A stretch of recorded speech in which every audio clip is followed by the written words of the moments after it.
Hello everyone, আজ আমরা গিয়েছিলাম শ্রীনগরের সমস্ত সাইট সিন করার উদ্দেশ্যে।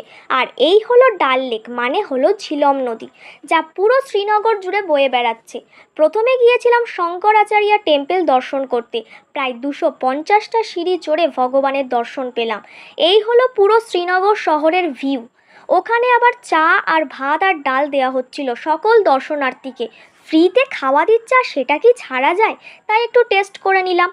তারপর আমরা চলে গেলাম টিউলিপ গার্ডেন, এশিয়ার সবথেকে বড় টিউলিপ ফুলের বাগান। ওখানে ছিল 70-এর বেশি ভ্যারাইটির টিউলিপ। ফুল দেখে পুরো মনটা ভরে গেল। এটা কিন্তু শুধুমাত্র মার্চ এপ্রিলেই এলেই তোমরা দেখতে পাবে। তারপর গেলাম মুঘল গার্ডেন। এখানে গিয়ে আমরা দুজন কাশ্মীর কি কালি সেজে একটু ফটোশ্যুট করে নিলাম।